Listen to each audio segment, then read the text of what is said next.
Hello there! It is Wednesday afternoon. Remember last week or 2 weeks ago when I suggested you get the broccoli florets that were super crunchy? Here I am to recommend another amazing salty snack, crunchy, for all you chip fiends out there. You ready? Your life will be forever changed. Honest to God, I worship these. I would put them on the shrine of whoever to ensure a better life. Look at these babies. I think they're like healthier because they're coming from Trader Joe's.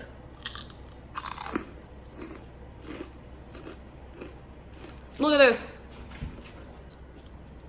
Sweetie heard, even she freaking loves these things. Run, don't walk, run to Trader Joe's. You will love them. While I'm at it, I've got kind of like a weird afternoon. I'm making lunch right now, which I'm gonna actually show you what I'm making later, just for fun, for shits and giggles. I thought I would just go on my little Trader Joe's rampage and show you everything that is like phenomenal. You can trust me. I do not give bad recommendations. My friends will swear by that. First up, we have spinach and kale Greek yogurt dip. It's with low-fat Greek-style yogurt, 60% less calories, 75% less fat. So good. I use it for like dips with bell pepper, carrots, chips, you know, whatever. Vegan tzatziki dip. That took me a moment. This is really, really good. If you like tzatziki, but you're looking for a vegan or a lighter version, highly recommend. We're sticking with the dip theme. Zug sauce, please help me. I don't know how to pronounce that. This is that amazing green sauce that you get on Indian dishes. It is so good. Now I'm about to make lunch. I'm doing roasted butternut squash, or not butternut squash, why is that? Spaghetti squash with halibut, green beans. I'll show you everything. And then I have to get ready because I'm gonna go volunteer and I wanna sneak in the newest episode of Real Housewives of New York, you know? Priorities. Solid. Okay, I could not have picked a worse angle, and with my hair slightly dry. But you know what? I've got no shame. Again, I've proven. I will put my face on the internet. Doesn't matter how it looks. Okay, so what I've done, I'm making a spaghetti squash, and my tip, not that I'm a chef, is to first stick it in the microwave for 10 minutes. Literally, just pick that baby up, put it in the microwave for 10 minutes, and then it's soft, but very hot, so you have to use oven mitts. Then you just take your knife, and you can just slice right into that. See all that steam? And I'll show you in a sec after I slice it. All right, there she blows, literally. So you cut it horizontal. Then I'm gonna take a knife or a spoon and scoop that all out. Okay, so as you can see, I just take a fork. I think I said spoon earlier, and you're just kind of getting out those little hairs. And then I'll just take this and dump it. It's not gonna be clean, but I'll just dump that in the garbage. Okay, woo! Okay, I'm gonna do a little one-handed maneuvering here. So then, take your EVOO, as Rachel, 30-minute meals girl? Rachel Ray, what she says. And then, you're just going to slightly drizzle it, just to get it like, ooh. Okay, my drizzling skills need some work. I'm actually gonna take one of these because I just kind of made a terrible mess and way too much olive oil on this one. Okay, that's good. This one's gonna be loaded with olive oil. Ooh, that was so bad. Then, how cool is this? This is my little salt and pepper thing. So you open it up, pepper, salt, 3 different things. So, pinch of salt, drizzle. Don't be afraid. Honestly, like salt is what makes it taste good. That's why when you go to restaurants, it tastes so good. And then pepper. In this house, we're like huge fans of pepper. And that'll do it. And then hot.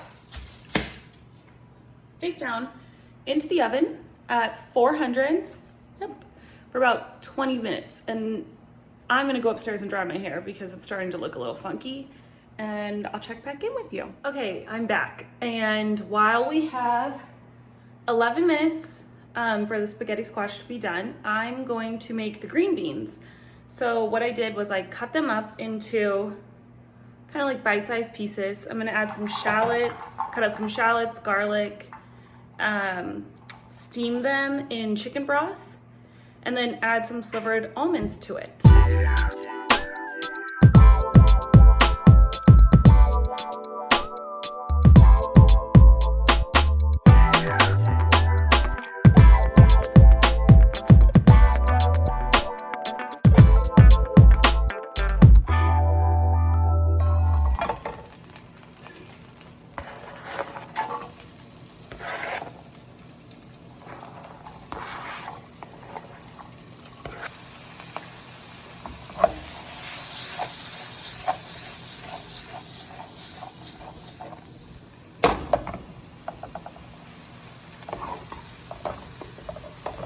Just sweat out those onions. Here she is. Okay, so I actually ended up taking out a little bit of the onions because I'm gonna use it for pasta sauce, I think, for the spaghetti squash. The onions are kind of getting brown and they've sweat a little, so I'm adding the garlic in. And just give that a little shake. Just until you can kind of smell it. Definitely don't want this stuff getting like brown. And what am I gonna do? I'm gonna add the green beans in with a little bit of that chicken broth left over. And toss.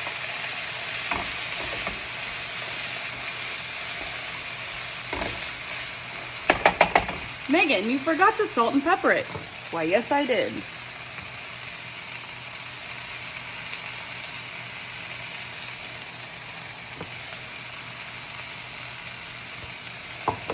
All right, and then, because I like these spicy red pepper flakes,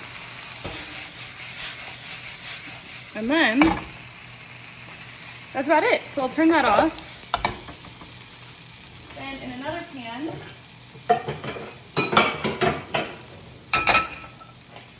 I'm going to spray it with some cooking spray. Just a little. Turn it on like medium heat. Get a little warm.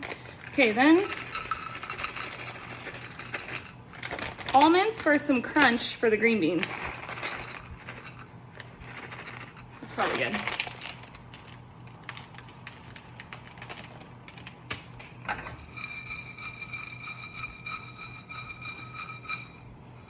Yeah, and then they kind of just sit there. Okay, basically done. So you can see they're like toasted. They smell amazing. Whoops. So I'll turn that heat off. And then you just dust them on and toss with the green beans, and voila, you have a really good little side. So I'll serve that. Okay, now is for the spaghetti squash. So I'll show you what I do there. Take your spaghetti squash, and remember, it's super hot. So I like to grab it like this with tongs. And then what you'll do, I just put it in a bowl to make it easy, is just scrape it off like that. And the olive oil that you put on top of the spaghetti squash to roast it, that turns into your sort of sauce in a way. Of course, you can top it with spaghetti sauce, cheese. I mean, literally, the world is your oyster. But yeah, see how easy it just scrapes off? And then you throw this in the trash. Did you forget what I look like? Okay, now is the halibut. It's a big, juicy thick piece of halibut. So I'm heating up oil on the pan, and I'm gonna put it on there and get a real crisp layer on the skin, and then flip it and then turn the heat down for it to just cook a little bit. There she blows. I just need to put some salt and pepper on this. Yeah, that's the skin. Smells good. So you can see it's gonna get real crispy. All right, guys, here is the piece de resistance. I put a little basil on the green beans and that Zao sauce on the halibut, and then took a half a pita just because I'm a fatty and I need carbs. But I will tell you, the one thing I did that I didn't get on camera is that the halibut, since it's so thick, I ended up sticking the halibut, flipped it, and then stuck it in the oven at 400 for about 6 to 8 minutes. It depends on how thick your halibut is. And then it came out absolutely wonderful. So I just wanted to, wow. So I just wanted to say, I forgot that when I pulled apart the little bowl of onions and garlic and shallots, then when I forked out the spaghetti squash, I tossed that bowl of onions, garlic and shallots in with the spaghetti squash. So you can kind of see it in there. And that, with the olive oil and the salt and pepper that it roasted with, it's literally like a really light pasta. And then you could put some lemon juice on it if you wanted, or Parmesan cheese. But yeah, it serves as a really good base for basically anything. And it's super healthy. And like, if you're carb free, it's a good idea. I'm not, but always want to give you options. So yeah, thanks for watching my little cooking rendition. I know I'm an amateur. It is freaking hard getting the angles. And maybe next time I'll like do my hair, not the jammies. But this is why you follow me, right? Because I'm a beginner and you're learning with me.